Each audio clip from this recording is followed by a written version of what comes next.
Saudara terkasih, salam jumpa bersama saya Roma MSC dalam RSM Renungan 1 Menit. Pada hari ini kita merenungkan tema yang terbesar dari Injil Markus pasal 9 ayat 30 sampai 37. Kisah ini menyampaikan kepada kita tentang Yesus yang memberikan pengajaran khusus kepada murid-muridnya. Dan dia memberitahukan kepada mereka tentang peristiwa sengsara, wafat, dan kebangkitan yang akan ia hadapi. Dan dia katakan anak manusia akan diserahkan ke dalam tangan manusia, dan mereka akan membunuh dia, dan 3 hari sesudah ia dibunuh, ia akan bangkit. Tetapi apa yang dikatakan Yesus ini tidak dimengerti oleh murid-muridnya, dan mereka juga enggan untuk bertanya kepada Yesus. Tapi hal yang dipersoalkan oleh para murid adalah siapakah yang terbesar di antara mereka? Siapa yang terbesar? Mereka tidak mengerti tentang apa yang Yesus sampaikan, tetapi mereka mempersoalkan di antara mereka tentang siapa yang terbesar. Dan ini adalah sesuatu yang di luar dari apa yang dikatakan oleh Yesus bagi mereka. Dan Yesus tanya kepada mereka, apa yang kamu perbincangkan di tengah jalan? Mereka diam. Dan Yesus karena tahu bahwa mereka memperbincangkan siapa yang terbesar di antara mereka, maka Yesus menunjukkan siapa sesungguhnya yang terbesar itu. Dengan ia menempatkan seorang anak kecil atau mengambil seorang anak kecil dan menempatkannya di tengah-tengah mereka. Ia memeluk anak kecil itu dan mengatakan, barang siapa menyambut seorang anak seperti ini dalam namaku, ia menyambut aku. Dan barang siapa menyambut aku, ia menyambut dia yang mengutus aku. Saudara, kebesaran yang sejati menyangkut roh dalam batin dan hati kita. Sifat itu terlihat dalam hidup seseorang yang menampakkan kasihnya bagi Kristus, dalam kerendahan hati yang tulus, dalam kerinduan untuk melayani, dan dalam kerelaan untuk dipandang sebagai yang paling tidak penting di dalam kerajaan Allah. Dan ini adalah sesuatu yang sama sekali berbeda dengan keinginan dan kerinduan manusia. Orang mau untuk tampil, diakui, dihargai, tampil dan kemudian dipuji, ya, menjadi yang terbesar. Ya. Dan di sini setidaknya kita belajar dari simbol yang disampaikan Yesus kepada para muridnya dengan menempatkan seorang anak kecil, menyambut seorang anak kecil, dan melayani.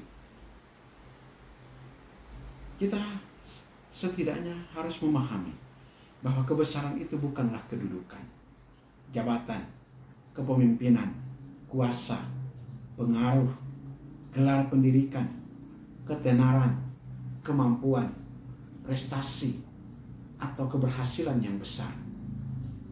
Itu bukanlah apa yang kita kerjakan bagi Allah, tetapi keadaan rohani kita di hadapan Dia. Itu yang paling penting. Kebesaran itu terkait dengan keadaan rohani kita di dalam Yesus itu sendiri, di hadapan Allah sendiri.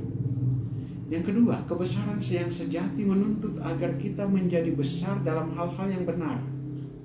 Orang kadang-kadang mau untuk merebut sesuatu yang besar dengan mengorbankan orang-orang lain, dengan cara-cara yang tidak benar, dengan cara-cara yang tidak halal, dengan cara-cara yang tidak patut atau tidak pantas. Menjadi besar dalam hal kebenaran.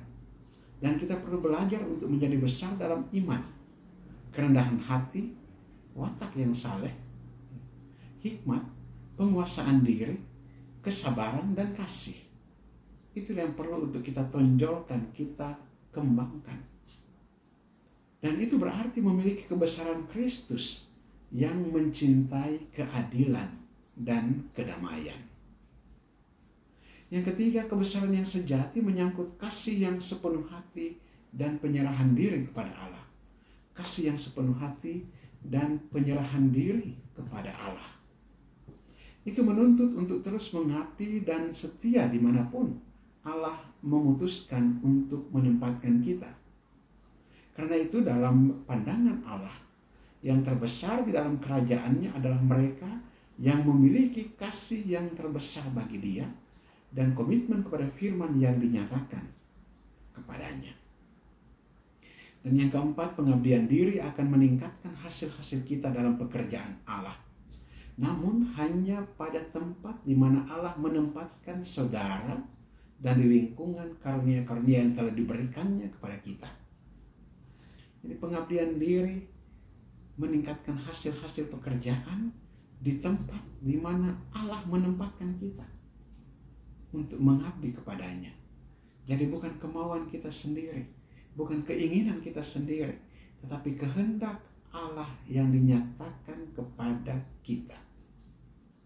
Dan kebesaran yang sejati nampak dalam misteri sengsara, wafat, dan kebangkitan Yesus Kristus yang dia sampaikan kepada murid dan mereka tidak mengerti.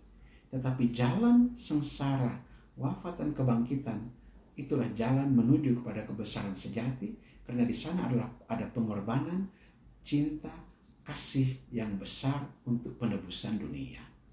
Semoga kita belajar untuk menjadi yang terbesar di dalam kerajaan Allah dengan kerendahan hati, dengan ketulusan, keikhlasan, dan juga dengan menempuh jalan yang dipilih oleh Kristus sendiri. Marilah kita berdoa. Allah Bapa kekal dan kuasa, kami mengucap syukur dan berterima kasih kepadamu. Engkau menyampaikan firman kepada kami untuk menjadi yang terbesar di hadapanmu, yang terbesar di dalam kerajaanmu, yang terbesar di dalam kuasa keilahianmu, yaitu dengan melaksanakan kehendakmu, dengan mengorbankan diri, dengan kerendahan hati, tulus dan taat kepada kehendakmu. Bukalah hati kami dan berilah kami roh ketaatan akan kuasa dan kehendakmu, agar kami tidak mencari kepentingan diri kami sendiri, tidak mencari kekuasaan kami sendiri, tidak mencari popularitas kami sendiri, tetapi mencari kehendakmu dalam cinta, pengorbanan diri, dalam kerendahan hati dan ketulusan dalam pengabdian. Dan kiranya juga kami Engkau kuatkan dan mampukan dalam Roh Kudus-Mu, agar kami dapat menempuh jalan salib-Mu, misteri sengsara, wafat, dan kebangkitan-Mu, agar kami semakin mengenal Engkau dan semakin Engkau tarik kepada kebesaran kuasa kealahan-Mu. Demi Yesus Kristus Tuhan dan Juru Selamat kami, yang hidup dan berkuasa kini dan sepanjang segala masa. Amin. Berkat Allah yang Maha Kuasa turun dan tinggal atas saudara sekalian, Bapa dan Putra dan Roh Kudus. Amin. Saudara terkasih, apabila Anda berkenan dengan renungan ini dan belum subscribe channel ini, silakan berkenan untuk subscribe dan klik tanda lonceng untuk mendapatkan update renungan ini setiap hari. Dan bagi saudara yang hendak membutuhkan atau memohonkan wujud-wujud tertentu, silakan dituliskan pada kolom komentar channel ini atau menghubungi saya secara pribadi agar saya juga bisa bantu dalam doa-doa saya. Dan bagi saudara-saudara yang hendak membagikan renungan ini kepada saudara-saudara kita yang lain, silakan dibagikan agar menjadi berkat bagi mereka. Shalom, Tuhan memberkati.